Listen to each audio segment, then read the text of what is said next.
satu petani. Kita tahu menunjukkan dan bersyukur dari Tuhan yang Maha Kuasa dapat dalam bagian keluarga kesehatan bisa bertemu di sini pada hari.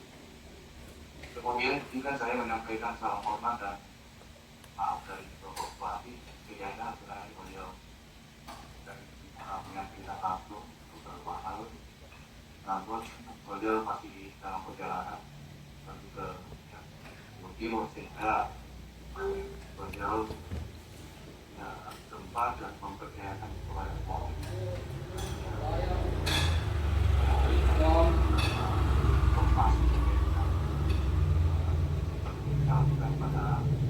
pada diskusi ikan ya.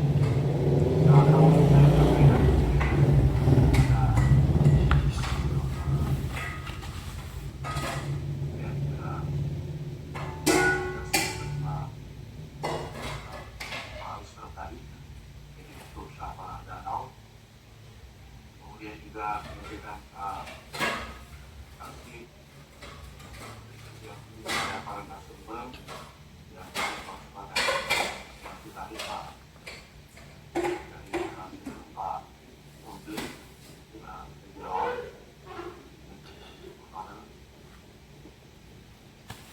Kemudian kita berharap kalau kajian kita di diskusi ini yang memiliki kemudian yang sama, khususnya terhadap ke depan daerah kita harusnya kami di Kabupaten Gunung Kidul ini kita memberikan harmonitas ekonomi, terus kehidupan dan kesejahteraan masyarakat. Kemudian bagi pemerintah daerah terkait dengan tema yang dilakukan bahwa mungkin kemerdekaan ini bisa dilakukan adalah sebuah keraguan terhadap bagi kami. Tantangan yang harus kita jawab bersama dan keluarga adalah meskipun tidak bisa sekarang ini. Bapak Ibu hadirin yang saya hormati, bikin gambaran terkait dengan Kabupaten Gunung Kidul yang luasnya lebih dari 100 kilometer persegi atau 11,14% dari luas Provinsi Sulawesi Selatan. Ada 11 kecamatan dan 128 desa kelurahan. Kemudian kurang lebih 70% wilayah Kabupaten Timur ini merupakan kawasan hutan yang sebagian besar mengandung mineral nikel. Kondisi geografis mendukung pertanian dengan curah hujan yang tinggi serta ketersediaan waduk, bendungan, dan sumber air. Berdasarkan data Badan Pusat Statistik, sekitar 47,50% penduduk bekerja di sektor pertanian. Kemudian sekitar 61.000 orang menunjukkan peningkatan di tahun sebelumnya. Jadi ada angkatan kerja ini ada sekitar 61.000 peningkatan. Kemudian sekitar 6.500 orang bekerja di sektor perikanan dan kelautan dan cakup sekitar 5% dari total angkatan kerja yang ada di Kabupaten. Kemudian kontribusi sektor pertanian terhadap perekonomian Kabupaten Gunung Kidul cukup signifikan, menyumbang sekitar 26%. Ada PDB melalui sektor perkebunan, kelapa sawit, kerow dan lada. Ini mempunyai kontribusi besar terhadap sektor pertanian. Kemudian ada sektor tanah pangan seperti padi dan jagung, juga di sektor perikanan, lautan. Ini menunjukkan pertumbuhan positif dalam ekspor rumput laut dan hasil laut lainnya yang semakin meningkat. Kesimpulannya bahwa sektor pertanian sebagai lokomotif utama penggerak perekonomian masyarakat di Kabupaten Gunung Kidul. Kemudian di antara potensi ekonomi dan hasil ekologi ini Potensi ekonomi Kabupaten Luwu Timur dianugerahi sumber daya mineral yang menjadi motor penggerak ekonomi nasional dan nasional. Sektor pertambangan memberikan kontribusi signifikan terhadap pendapatan asli daerah yang menyerang tenaga kerja dan efek ganda ekonomi lainnya. Kemudian aspek ekologis dan sosial di sisi lain, Luwu Timur memiliki kawasan hutan yang luas, keanekaragaman hayati yang kaya, dan masyarakat ada yang hidupnya bergantung pada hutan sebagai sumber kehidupan dan budaya. Namun tantangan utama dari semua ini adanya tumpang tindih kepentingan antara ekosistem tambang dengan kawasan hutan dan lahan yang dikelola oleh masyarakat. Kemudian risiko konflik teritorial, itu ketidakpastian hak atas tanah yang dapat memicu ketegangan sosial. Kemudian degradasi lingkungan, potensi kerusakan ekosistem jika tidak dikelola dengan prinsip yang berkelanjutan. Sehingga ketergantungan ekonomi ini perlu diversifikasi ekonomi agar masyarakat tidak hanya bergantung pada sektor tambang. Kemudian di sini ada landasan hukum dan kebijakan yang perlu disampaikan bahwa dengan aspek regulasi ada struktur kelembagaan nasional perhutanan sosial. Jadi berdasarkan Kepres 175 tahun 2024.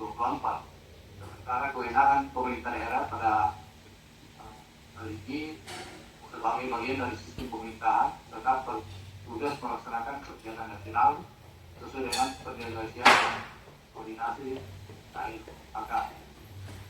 Kemudian ada tim teknis Pokjanas Perhutanan Sosial dengan Menko Marves nomor 4 tahun 2024. Ini dalam menjadi bagian dari pelibatan di sektor serta dalam penyediaan data di sejumlah lokasi dan dukungan program strategis.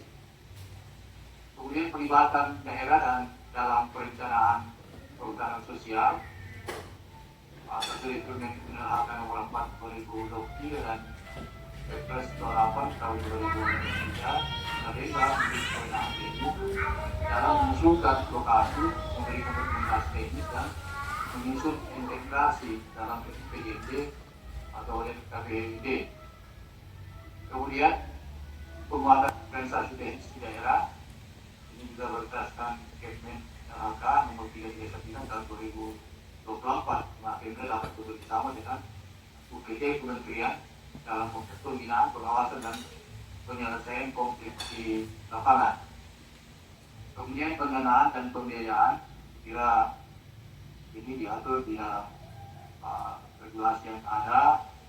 Kemudian tender wewenang dalam program pemberdayaan berkaitan dalam PJOPD serta disidangkan dengan mitra lokal. Dan terakhir penyelamatan danau prioritas nasional. Ini yang diatur di dalam Peraturan Presiden nomor 60 tahun 2021 tentang penyelamatan danau prioritas nasional. Secara garis besar, Kepres ini adalah sebuah arahan strategis dari pemerintah pusat untuk menyelamatkan 19 danau di seluruh Indonesia yang kondisinya kritis. Tujuannya adalah untuk mengembalikan fungsi ekologi, ekonomi dan sosial danau-danau tersebut melalui upaya terprioritas. Nanti pemerintah daerah di dalam aturan ini di pasal 7 menegaskan bahwa pemerintah daerah kabupaten adalah salah satu pelaksana utama strategi penyelamatan danau prioritas nasional di wilayahnya sebagai fasilitator dan pembina. Kemudian di pasal 17 memberikan kewenangan kepada pemerintah untuk melakukan pembinaan, pengawasan dan pemberdayaan kepada masyarakat dan pemangku kepentingan lainnya, dunia usaha dan sektor lain agar terlibat aktif dalam peran penyelamatan danau. Secara ringkas, pemerintah pusat menetapkan strategi besar dan mendanai proyek-proyek skala nasional, sementara pemerintah daerah kabupaten bertugas memastikan strategi tersebut berjalan di lapangan, mengkoordinasikan para pihak dan melaksanakan program yang bersifat lokal. Kesimpulannya bahwa PPK kabupaten bukan pemberi izin, tetapi motor penggerak lapangan, sehingga mereka berperan dalam perencanaan, pengusulan lokasi, fasilitas pemberdayaan masyarakat, serta integrasi perhutanan sosial ke dalam pembangunan daerah. Kemudian dengan regulasi 2023-2024, Pemda diberi ruang yang lebih tegas untuk berkoordinasi, menyusun program lokal dan melakukan pengawasan, meskipun tetap tidak memiliki otoritas formal atas kawasan hutan. Untuk memperkuat kewenangan Pemda secara formal, diperlukan memang revisi terhadap Undang-Undang Nomor 23 Tahun 2014 yang saat ini menarik kewenangan kehutanan ke pusat dan provinsi. Kemudian selanjutnya potensi sektor kehutanan yang dapat dikembangkan di Kabupaten Luwu Timur, itu program kehutanan sosial seperti yang saat ini kita coba kemudian ada hutan adat, masyarakat adat, kemudian juga ada cagar budaya atau taman wisata alam. Kemudian ada kawasan hutan atau kawasan biologi atau kawasan industri yang saat ini di Luwu Timur satu masuk di dalam kawasan industri oleh strategis nasional. Ini sebenarnya gambaran kepada kita semua.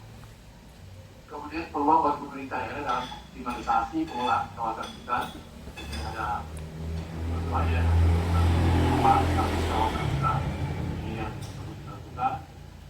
Kemudian juga kemitraan dengan masyarakat dan swasta. Kemudian rencana pengelolaan sumber wisata dan koordinasi dengan kementerian.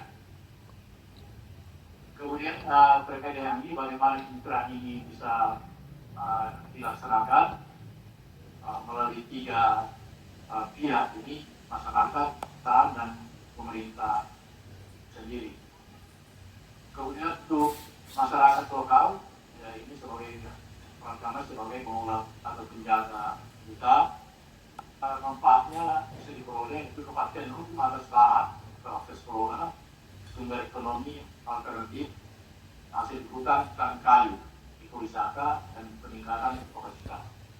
Kemudian pada pihak perusahaan tambang sebagai mitra dan pendukung finansial teknis. Kemudian manfaat yang bisa diperoleh dari peran ini adalah jaminan keamanan investasi, social investment to trade, kemudian pemenuhan kewajiban reklamasi dan BBM atau DSR, mitra perusahaan yang positif dan berkelanjutan, itu manfaat yang bisa diberikan. Kemudian pemerintah daerah sebagai fasilitator, regulator dan pengawas, manfaatnya adalah reduksi konflik sosial, pencapaian target pembangunan berkelanjutan, SDGs, kemudian percepatan pemulihan lingkungan dan stabilitas daerah.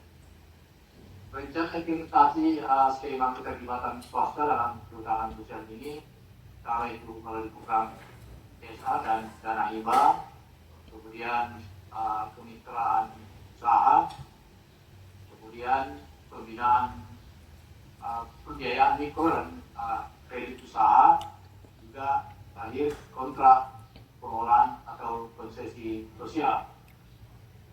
Kemudian berkaitan dengan data perhutanan sosial di Kabupaten Luwu Timur sesuai regulasi yang ada, itu seluas 27.295 hektar yang di dalamnya ada 8.521 kepala keluarga. Kemudian skema pengembang strategi adalah optimalisasi perhutanan sosial yang diharapkan di Kabupaten Luwu Timur, melalui identifikasi dan zonasi komunitas desa. Kemudian penguatan kelembagaan kelompok perusahaan sosial, kemudian skema budidaya dan produksi berkelanjutan, kemitraan investasi dan sektor swasta, kemudian sentra pengelolaan dan realisasi di tiap zona, kemudian pemasaran branding dan akses pasar digital, jadi pemantauan inovasi dan verifikasi.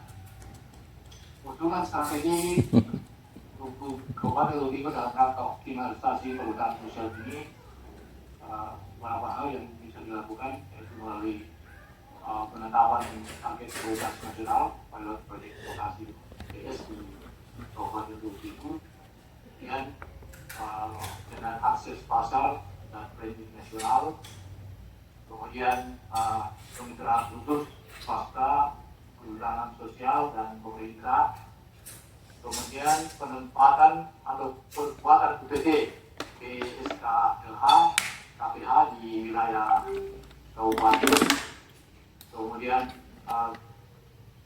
penugasan pendamping perhutanan sosial kabupaten, kemudian kolaborasi program dan anggap APBN maupun APBD, kemudian akselerasi yang diharapkan diterbitnya SK perhutanan sosial untuk usulan aktif.